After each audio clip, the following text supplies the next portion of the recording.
When Amanda was 12, she went through her very first breakup, and she wrote about it in her diary.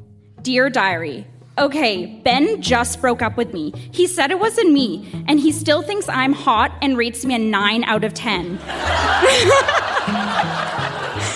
But he said he wants to be single for like a month. I wasn't mad at him, but just surprised. He still said on the phone, I think you're hot, so everything's okay. That's Amanda reading from the diary she kept when she was 12, and this is Grownups Read Things They Wrote as Kids. I'm Dan Meisner.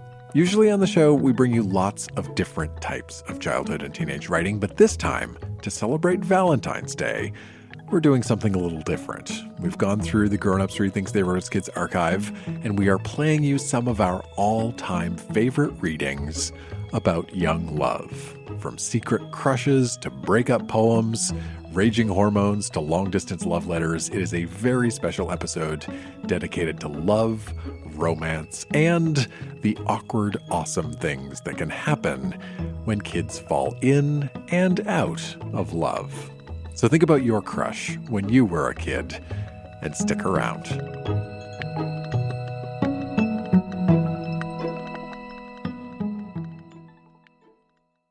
When Dave was 17, he wrote a love letter to a girl he spent 2 summers with at camp. A quick heads up, Dave's letter includes some cuss words, which we don't bleep. It also acknowledges the existence of sex and the existence of drugs. There's your heads up. Live on stage in Toronto. Here's Dave. Dear Julia, before I begin, I want you to know that nothing you've done brought on what I'm about to say. It's obvious by now that you know how much I love and care for you. You don't know this, but you're the world to me. Not a day goes by when I'm not thinking about you constantly. I don't even know exactly what it is that brought on this crazy adoration for you, but whatever it was, it worked. This isn't another one of those love letters. It's more of a way for me to be able to live my life normally, rather than always upset and crying because I can't be without you, or because I can't be with you. Although I know our relationship has been fine and this may be coming out of nowhere, but I really can't continue to call you every day and pretend that I'm not happy with us just being friends, because I'm not. I love you. I love absolutely everything about you. I love your smile. I love your eyes. I love hugging you. I love your sense of humor. I love how you deal with problems by saying, fuck it. I love your nose, ears, eyes, and mouth. I really can't get enough of you. This letter so far might seem a little too intense, but it's my only way of relieving this passion that I've had inside me for 3 years now. When we used to talk on the phone, and I always used to tell you I didn't want a long-distance relationship and I was cool with only seeing you once a month, well, all that was a load of shit. I can't stand not seeing you, and every time I talk to you, it just makes it harder for me to deal. I can't even begin to tell you what you mean to me. If I had a choice, I wouldn't talk to you for as many years as it takes to get through high school and university, and would be fine not ever even looking at another girl for as many years as I had to, if I knew for certain that in the end of all this, I could be with you.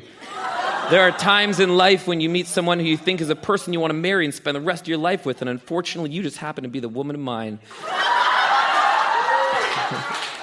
The reason I get so upset over you and I cry isn't because I want to see you and I miss you. It's because I want to spend the rest of my life with you, and I know that can't happen. This summer at camp, I didn't care that you were with Mike because I knew in my heart that it wasn't going to last a lifetime. When you and I hooked up after going to the Peel pub, it was the happiest moment in all my life. The night before when I couldn't get it up. Unbelievable. The night before when I couldn't get it up, it wasn't because I was tired and stoned. It was because I was so happy and in love that I wasn't even thinking about sex. I was thinking that I was kissing you, and that's really all I needed to be happy. Kissing you is like heaven on earth.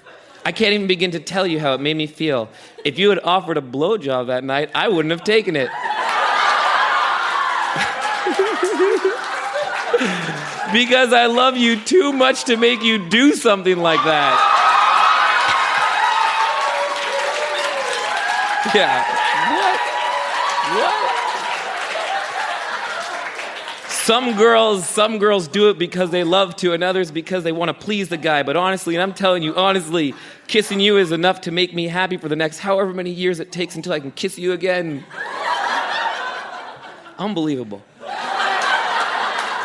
when we were at Sarah's house, the second night I was holding you in my arms and we were sitting on the floor, there was a point while fooling around that I opened my eyes and looked up at you, and I swear I could have started crying right then and there because of how happy I was to be holding you. Julia, in my eyes, you were the coolest, most beautiful girl in the world, and I really don't think anything could ever take my mind away from you. I'm crazy, absolutely crazy about you. That night I told you Jeff was coming to pick me up. That was a lie. I lied because I was so happy after being with you that walking home from Sarah's was nothing. I practically skipped home. And God knows I live far from her. That was by far the best night of my life, and until I hook up with you again, nothing will ever be the same and feel as good as it did that night walking home.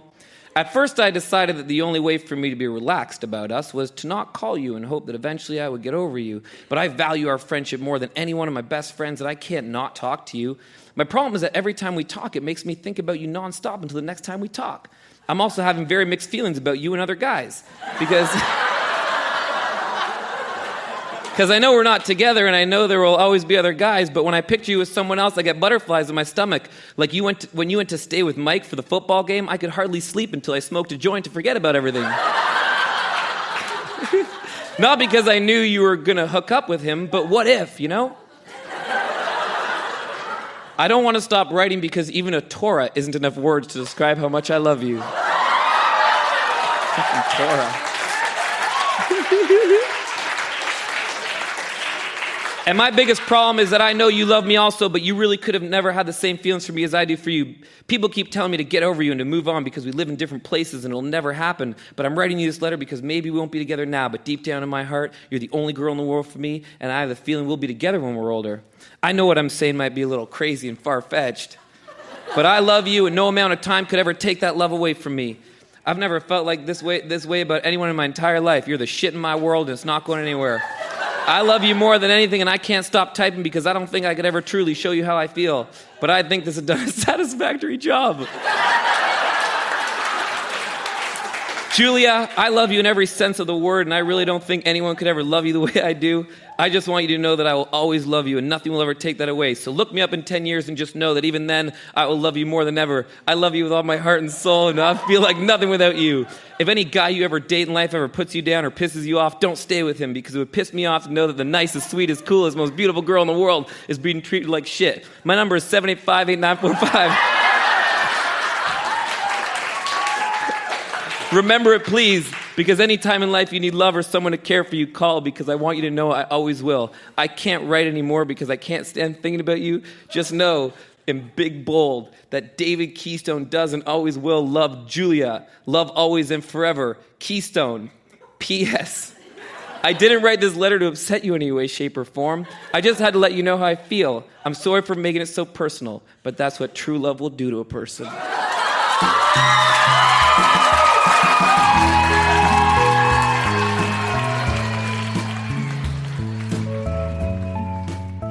Do you have advice from the future for 17-year-old Dave? Oh my gosh. Honestly, I was such a wuss back then. I was so scared of women that I just want to let them know I'm so into them. I didn't know how to pursue that and make it work. I just want to tell them how I feel and hope it all worked out. So I think I'd probably tell them to just calm down, take a deep breath, tell her you're interested, and just become a friend rather than just torpedoing this interest at her.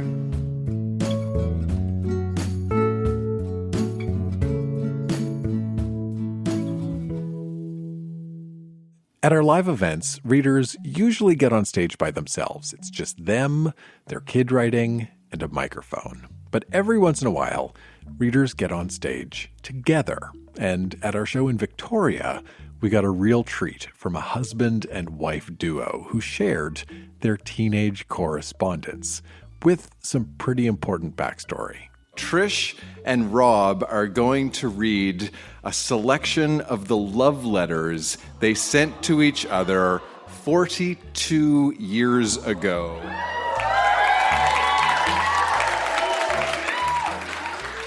The context here, they were 16 and 18 years old at the time, and they were teenagers expecting a baby. Please welcome to our stage, Trish and Rob. There's one more thing you need to know. When Rob and Trish wrote these letters, they were apart. Rob had gone to Port Hardy to try and find a job at the mine there. So they were teenagers, 16 and 18, expecting a baby, and they were far away from each other. That's the backstory. Here's Rob. June 9th. I went to the mine this morning, and the personnel guy, Mr. Fox, said my work record wasn't very good. I know my past isn't good, but if I keep on bugging him, I will get on. I have to get on, or I can never be a real father. I really miss you lots, Robbie. I hope you're going to get a job soon. What are we going to do in 3 months? Something will work out, won't it? Oh, I sure hope so. And then Rob got a temporary job in the mine kitchen. Hi, I just had lunch, and I'm filled up to the top. Gee, you know what? I think I'm going to get fat. The food is so good, I just can't say no. I had corned beef, an omelet, mashed potatoes, vegetables, gravy, a big bun with lots of butter, and 2 glasses of milk. There's a lot of nice guys up here, but no girls. Boo-hoo. No, I'm just kidding. There are girls up here, but they're all ugly. Well, I love you, Trish. And then I did a drawing of myself looking at a naked Trish. Saying, with a voice saying, "Hi there, sexy. Hubba, hubba." The baby is moving right now. It's a wonderful feeling. Hey, if it's a girl, do you think she'll be a little lady, or will she follow her daddy around and wear work boots and jeans like her mother? Let's just hope she won't wear makeup like Tracy M. I miss you real lots. You quit sending dirty letters. What if our kids read them someday? You won't want them to know that they have a horny father, do you?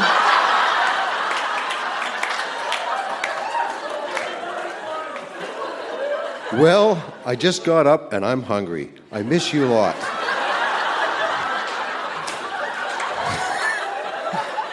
I keep getting a feeling inside as if I was crying. Do you know what I mean? Now I am crying. I really love you a lot. I stopped crying now. I've taken up poetry. Alone. I sit here alone in a gray, dark room. I think of you morning, night, and noon. My love grows every day, and I hope you'll come here to stay. For I will ever hold you in my heart. But for now, I must make a start. But for now, I just sit in this room, and I think of you morning, night, and noon. Well, what do you think? Should I be a poet? Huh? Well, I guess it's not that good, but I'm pretty proud of myself. It only took me 10 minutes to do.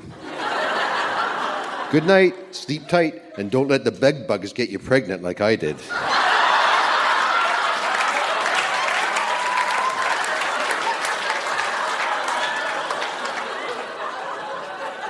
I'm so lonely. I went to my prenatal class today. Next week, we're going to the hospital tour. I'm really looking forward to the birth of our baby. I can hardly wait until we can be together. You be good. Don't eye the girls. Brush your teeth. I think I'll have an afternoon nap. If you were here, I'd have an afternoon something else. Wouldn't that be nice? I went to my second prenatal class today. We did mock labor. That's when you contract a muscle in your arm and practice your breathing techniques. You're supposed to practice these once a day with your husband. Poor me, I don't have a husband. I can hardly wait until we can be together. Brush your teeth. And then Rob landed a job in a mine up north, and we got married.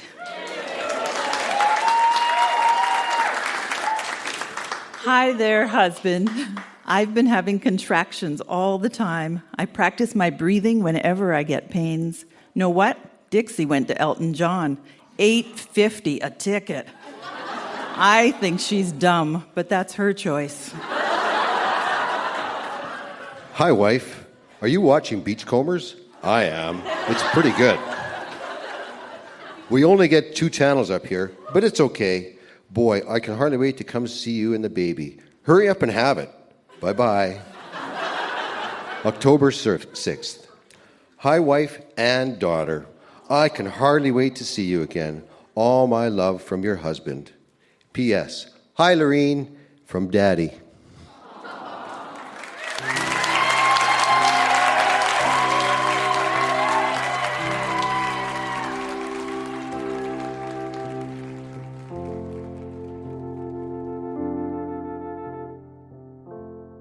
Hi, Dan. It's Lorene here, Trish and Rob's daughter. So I knew that my mom had kept the letters. I remember her pulling them out when I was a teen. She read us a few of them, and she talked about throwing them out at the time, but I'm glad that she didn't. I'm also glad that she didn't show us the picture my dad had drawn of her naked. I wouldn't want to have seen that, as a teenager especially. What strikes me most about hearing these letters is just how young they were. I was really born to a couple of kids, and although they were kids, they were also so determined to be good parents. I'm the first of 5 children. I'm really proud of them and who they have become. The ending made me tear up a bit. They really were excited to start a family. It seemed.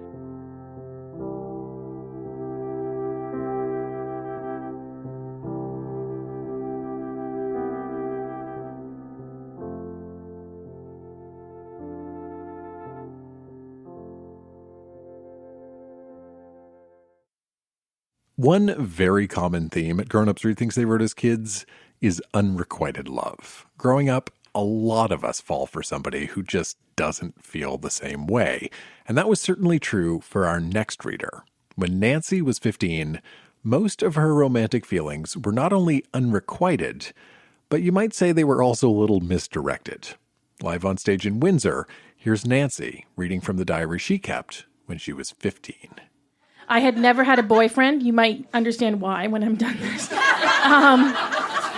I had this tendency to have huge crushes on teachers and older adults, like gym teachers, English teachers, my friends' uncles, men I met at funerals, like anyone. So, September 14th.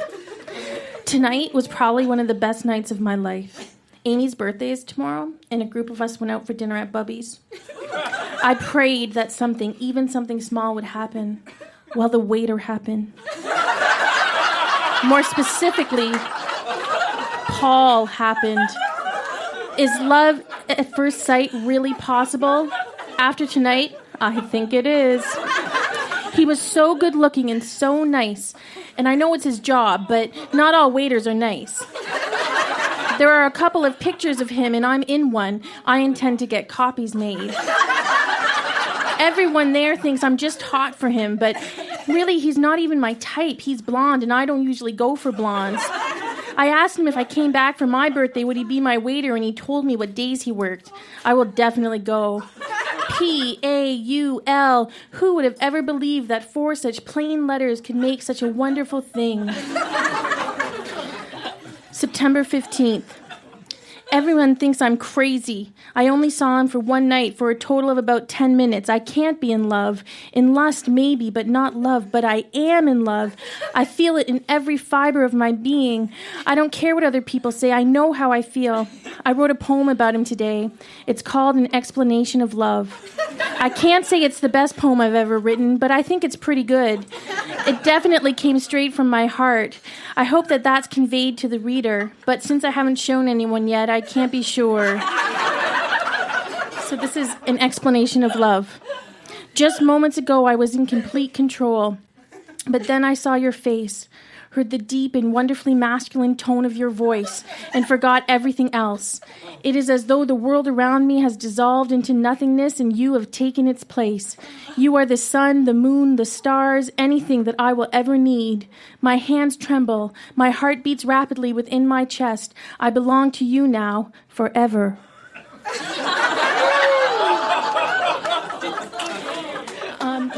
September 17th. Paul. I can't get him out of my mind. I've been walking around smiling like a bloody idiot all day. I love the way it feels to be in love and not have to worry about falling for a totally ridiculous person. I like telling people and not feeling embarrassed. I love to say his name, Paul. Today I was doing my French homework. I was pretty well absorbed when I came across a question that used the name Paul. I stopped completely, circled it, and just stared at it for a while. I've taken to calling him my Paul.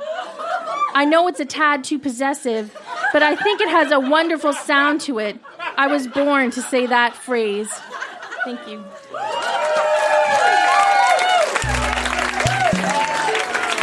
One more time for Nancy, ladies and gentlemen. Really, I was a pretty naive kid, right? And I just thought there was a sincerity to it. Yeah, there's an earnest nature to a lot of this stuff. Like, kids feel things very strongly and and very, very deeply. Well, it's this totally complete and whole kind of feeling, and I think that goes away as you get older. But when you're young and you see someone and you decide, this is the one, it really is the one, and you see your whole future spread out before you and all the beautiful things that are going to happen, and you believe it. You really, really get it when you're that age, in a way that as you get older, you don't believe as much, as quickly as you do when you're young. So you are not with the waiter today? No, I'm not with Paul. I hope he's having a great life somewhere.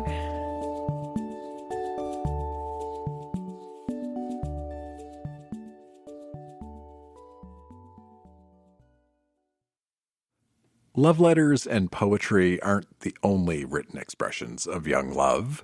Some kids choose to express their romantic feelings through fiction. Our next reader, Judah, brought along a short story he wrote when he was 16. And the thing you need to know about this story is that even though it is technically a work of fiction, the protagonist has quite a lot in common with Judah and what was going on in his life at 16. Live on stage in Montreal, here's Judah.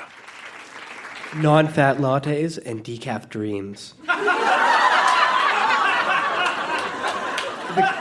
The crash of espresso machines mixes with the loud chitter-chatter of honeyed words and computer keyboards as the movements of a crowded corner Starbucks swirl around a disheveled teenage boy.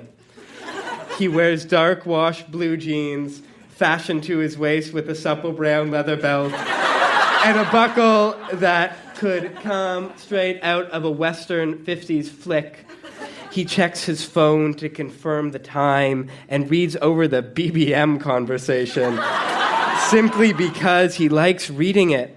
She asked if he wanted to hang out. He had waited 5 minutes to answer so as to give the impression that he was preoccupied with other things. He coolly said, sure. And suddenly, the rest of the day revolved around the single coffee meeting. He puts his phone down on the table. He averts his gaze from the window beside him. He can see his reflection, and he doesn't like what he sees. Puffy cheeks, asymmetrical features, and the ensuing frown making things worse. 3 times he looks up at the swoosh of the door, but none of the individuals are the person he's looking for. And then finally, to his supreme delight, though he does not let her see it, his companion walks in. Her name is Eve, and she waves at the boy cheerily, carelessly, and altogether warmly. She nonchalantly glides towards the barista. And her steps confident, her speech even, as she orders something sweet and exotic and stylish. Breezily paying with clean, crisp bills from a thick wallet. Her hair is damp, the strands shining and sensually clinging to one another. She had mentioned in her text message that she would come after her post-workout shower. He imagines her running on a treadmill, warm sweat sliding down her neck and running down her torso, each stride forming her athletic and fit body. Her flush not detracting from her femininity in the slightest. Then, in a way that only the mind of a teenage boy could, he starts to violently, mentally undress her. He pictures her showering, the water running down her back, front, body wash forming at her thighs. He stops himself, lest the lecherous thoughts manifest on his face. There is nothing she does where she is not the top of the pack, the alpha, the leader. Academically or socially, she is everything he wishes he were and more. He hangs on her every word. She licks milk froth from her lips, and it makes him crave her body. Imagining the small pink tongue sliding against her lips, and no, stop it. She would never be interested. She's like a sister. She would tell you anything. A bird in the cage is worth two in the bush, and you strike now and you could destroy the entire friendship. And what if it didn't? Carpe diem. Who knows what the future might hold? No. Don't be foolish. She would never want you. She could never see you in that way. Just tell her. Tell her your goddamn feelings. The internal debate is a constant murmur in his head, the ebb and flow of the discussions never actually warranting an action, but almost pushing him to madness at times. She laughs loudly at one of his jokes. Her whole body seems to shake with the chuckles. They made themselves infinitely vulnerable to one another, telling the deepest of their thoughts and desires, dreams and fears without hesitating from judgment. They enjoyed the same types of music. I saw someone last night, she says measuredly. I really liked him. Yeah, he's a good guy, he says with a fake sincerity. Kevin is an unremarkable individual in his periphery. Never talked to. Kevin is not nearly only not good enough for her, but the boy knows it isn't the first time they've hung out. I have to tell you, I've never met anyone I feel this way about. I don't know. I think I finally understand what they talk about in Hollywood movies with couples. We're seeing a movie tomorrow night. He's so funny. I can't even tell you. I just know you'll like him. Her big, dark eyes, set appropriately on olive-toned skin, search his face for signs of feelings before she goes on. Like, we've seen each other a bunch lately. I don't know. I know it seems weird, but I think I love him. He's just so fun and smart and warm. I really think he's someone I could really... Thank you.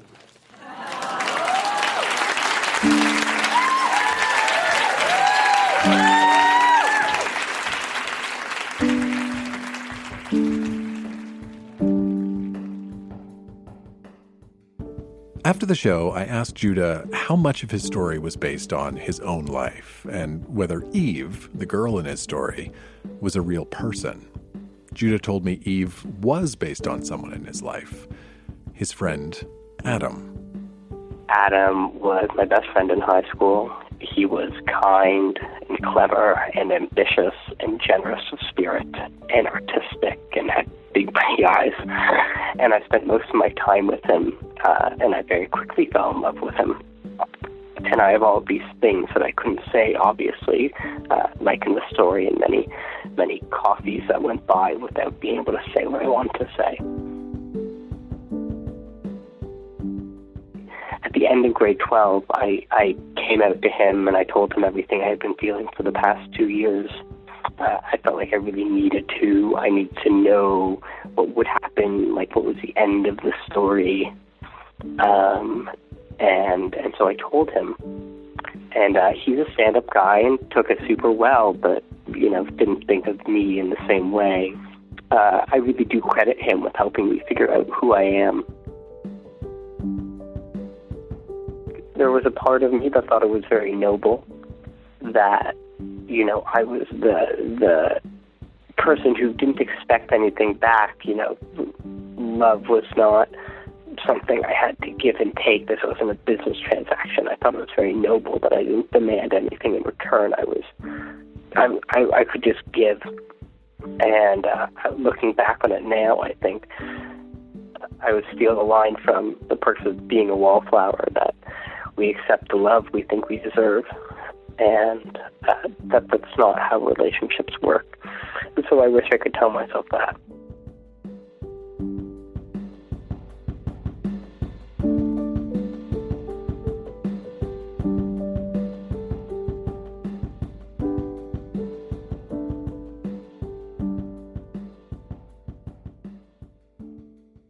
As a live show, Grownups Read Things They Wrote as Kids has a pretty simple setup. Some chairs, a stage, a microphone, nothing too fancy.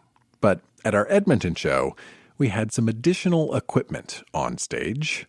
You may be wondering why there is a guitar on the stage, and as Carlito comes up and turns on his amplifier, I'm going to explain exactly what's happening here. When Carlito was 14 or 15 years old, he had a relationship with a girl. They broke up. He wrote some journal entries about that girl and then wrote a song, and we're going to hear it tonight. Ladies and gentlemen, please welcome to our stage, Carlito. A quick heads up, Carlito uses some cuss words in his song, which we do not bleep. Okay, here's Carlito, first with lyrics from his journal, and then a full-on song. The first one, I'm just going to read you really quick. This was when I was really upset. It was called Girl Repellent. And I'm just going to read you really quick the verse. What the hell is wrong with me? I just don't get these females. Is it my smell or maybe the gel I put in my hair to impress them? Can anyone unravel this mystery to me? They blow me away like I don't mean a thing. I know, aw. The chorus goes, just bottle me as girl repellent. It's so easy to see that I'm girl repellent. It's so obvious to them like it's written on my skin. I know! All right, really quick, I'm gonna sing a song really quick, sorry.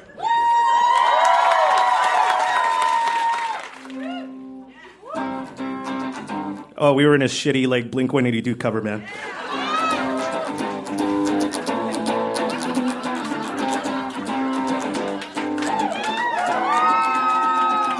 Yeah, me and you, we tried for one, not two.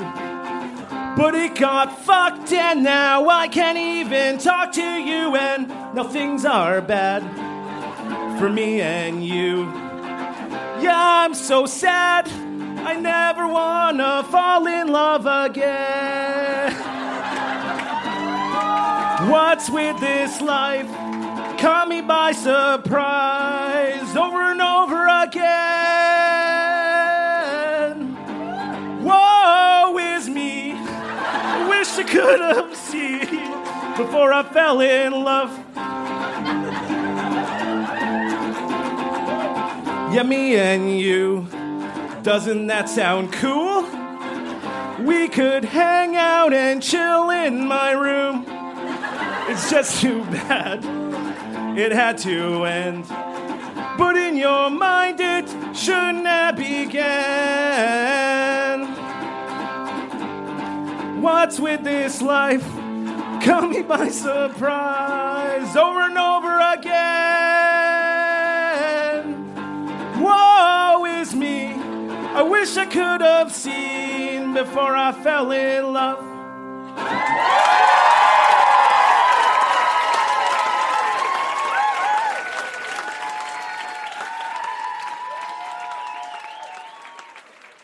Poetry is always popular at Grownups Read Things They Wrote as Kids, and our next couple of readers chose to express their feelings of young love in verse. First up, it's Caitlin, who brought along 2 poems she wrote when she was 17. She wrote the first one when she was dating her first boyfriend, and she wrote the second one just after they broke up. Now, a quick heads up, Caitlin's poems include some cuss words, which we do not bleep. They also acknowledge the existence of sex. Live on stage in London, reading before and after breakup poems. Here's Caitlin. So the first poem is called The 11 p.m. Rush.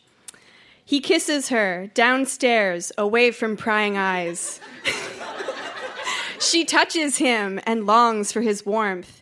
Their eyes meet. She blushes at the thought of staring straight into his soul. He keeps her there to pluck at her heartstrings. They lay together on the broken-down paisley couch, hand in hand, chest to chest, lips to lips. What feels like 5 minutes is 5 hours of love. Slowly but surely, their clothing is thrown for the floor to wear instead. Sweaty palms, heaving chests, shortness of breath, darting vision, dry mouths. An epiphany, euphoria, utopia, paradise.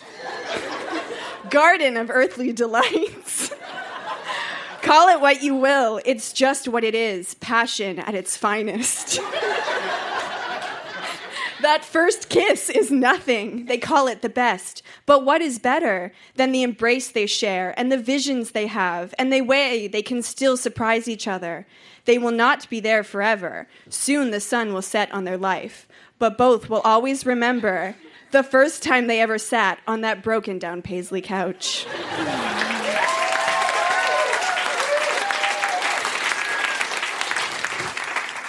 So the second poem is called That Was All a Lie.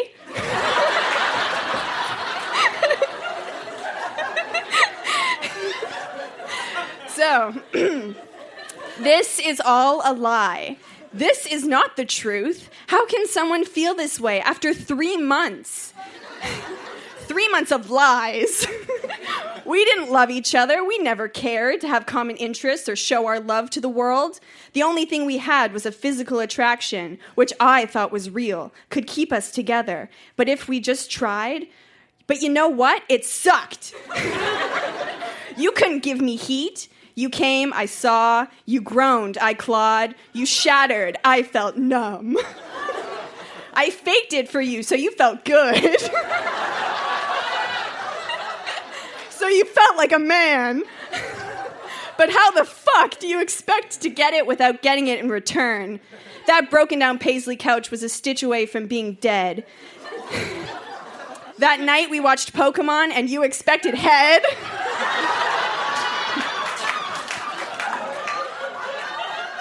I said no. You said fine. That was it, just that line. It was the end, nothing more. After that, you avoided me as if I had the plague. Well, I did. A plague of paranoia, a disease of hurt and need, a slight wrenching euphoria of want and pain and red. Fuck you, fuck it all.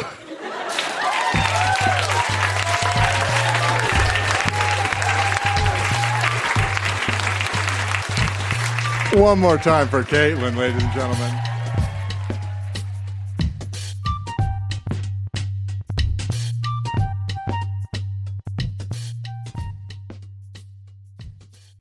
Next up in Toronto, it's Beth. Beth got what you might call a late start in love, and to prove it, she shared some teenage poetry written between the ages of 13 and 16. Unlike some of the stories we've heard tonight, I was a late bloomer in love. And so all of these poems are from before I had ever had a boyfriend or been on a date or kissed anyone. So they're mostly about unrequited love. I'm so afraid. I don't understand these feelings you've made me feel. I don't know. What should I do? I'm afraid my feelings show. I don't know what's wrong, why I feel this, but I know I can't go on. Whenever I see you, I wonder, are you the one? When we talk at school, laugh at stuff you say, I wonder, are you the one? I want to get to know you, but I'm so afraid. I wonder, are you the one? So scared I'll hurt you, or maybe you'll hurt me. I wonder, are you the one? I see your imperfections, but they're so outweighed. I wonder, are you the one? The one to hold me tight, always be there for me? I wonder, are you the one? The one to make me laugh and to stop my tears? I wonder, are you the one?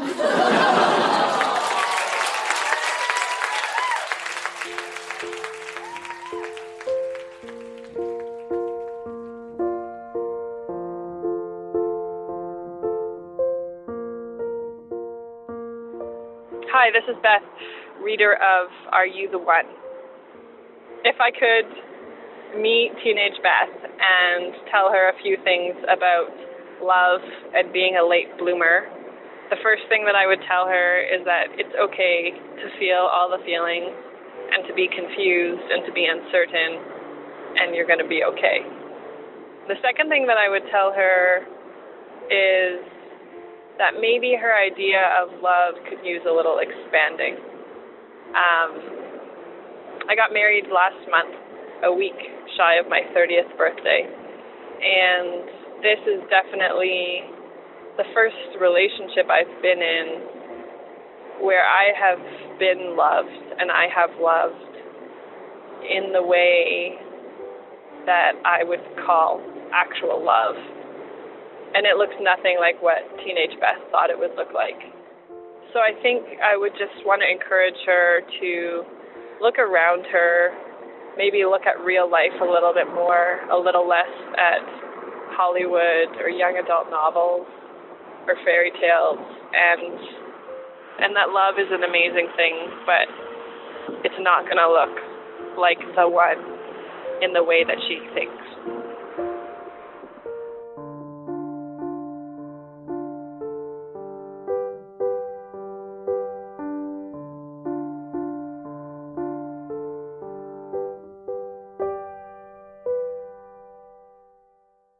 We hear a lot of writing about crushes, and there's a particular type of crush that can be especially excruciating. That's the secret crush, where you have very strong feelings for somebody, but you never actually come right out and say it. When our next reader, Lauren, was 15, he went away to boarding school to play hockey. I left Vancouver and I went to Saskatchewan, and so I left a little piece of my heart in Vancouver with this girl named Tanya. And we exchanged all kinds of letters, but rather than tell her I loved her, I just thought I'd sweep her off her feet eventually by supporting her in her relationships with other guys. Quick heads up, some of Lauren's letters to Tanya include cuss words, which we do not bleep. They also acknowledge the existence of sex. Okay, there's your heads up. Live on stage in Yellowknife, here's Lauren. Dear Tanya, last time I talked to you, you were upset about Noah. How's that situation? Even though there's tons of garbage going on with him, it sounds like you and Luke are making up a bit. What is up with you and Shane? Things here are pretty good. Today is the first laundry I've had since I got here, so I've been washing my underwear by hand while I shower. Has there been any good parties lately? By the way, you're the only person that writes as much as they say they will. Actually, that's not true. Theo, who is to this day still my best friend, keeps his promises. He told me that he wouldn't write, and he hasn't. Love, Lauren. Dear Tanya, that's too bad about Jamie and you, but that's unfortunately the way things tend to go. I know you guys were pretty into each other and that you thought of sleeping with him, but is this loss on the same level as when you and Luke broke up? I guess you grew pretty attached to Jamie quickly, but hopefully it was just infatuation. Infatuation goes way up on an emotional level and then comes down fairly quickly. Another thing that can happen to me is that instead of being really into the person, I'm really into the idea of being in the relationship. Then when the relationship isn't perfect like it was in my imagination, I lose the desire to uphold the relationship. By the way, thanks for the picture. You shouldn't be so hard on yourself. You look good. Hopefully you found the picture of me. I've changed a lot since that photo was taken. I now have sideburns. Love, Lauren. Dear Tanya, your letter came at the perfect time. I was having a shitty week and I was getting really bummed out. When I'm reading a letter from home, I kind of forget where I am for a couple of minutes. What you told me about Scott doesn't surprise me at all. I heard in one of my letters from someone else that you and Luke are involved again. Sorry if it's old news, but news travels slow in Saskatchewan. I got my hair cut and the damn lady took off my sideburns. Love, Lauren. P.S. The only bad thing right now is that my roommate just started using steroids. This whole exchange culminates in a Valentine's Day card. There it is. That's the card I chose for her. 3 elephants with some hearts. Tanya, hopefully this will get to you on time, but if not, I hope you had a good Valentine. I tried to find the least mushy card I could. In your last letter, it said you were having a pretty tough time trying to straighten out your feelings for Luke. I'm no pro on the matter, but I know that the worst thing for both of you would be to stop talking. The hardest part is doing what you're doing right now, which is trying to maintain your friendship despite some stronger feelings. Things here are moving along pretty well. Valentine's Day is coming up, and I'm still flying solo. Flying solo is great. But not on Valentine's Day. The other night we were making predictions for everybody's life. As a joke, a bunch of girls decided that I'm on my way to being a good old down-home farmer with a cute wife that raises the kids. Pretty scary, hey? I told them what is really going to happen. That is, after I graduate from my hockey scholarship at Cornell, I will travel all over and find a sweet tropical wife who wears a coconut bra. She will take care of everything while I'm on the road playing in the NHL. After that, we'll buy a cabin on a lake where we can spend our weekends with all our kids. By the way, Time Magazine names me Father of the Year in 2009. We can all dream. Love, Lauren.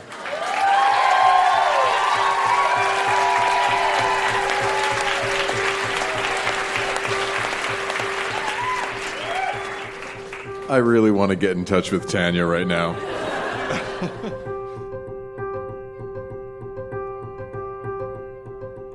Hi, Dan. This is Tanya Stadnick. I just finished listening to the reading that Lauren did, so I thought I would answer some of your questions.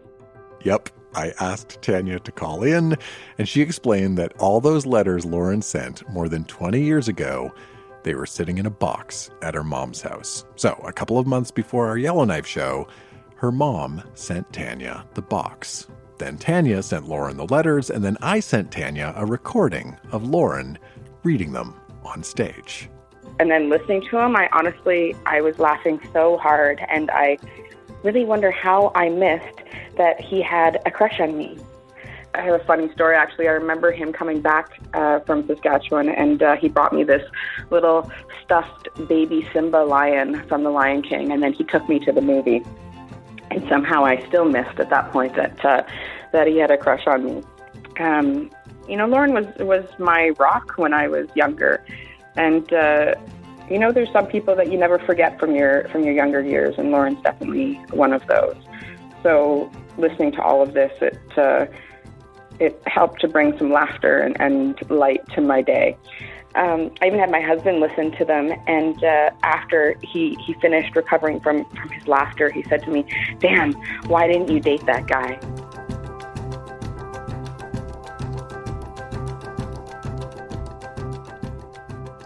That is our Valentine's Day edition of Grownups Read Things They Wrote as Kids. Our show was recorded live in cities across Canada and produced by Jenna Meisner. Olivia Nashmi is our associate producer. Our music is by Poddington Bear and Lullatone.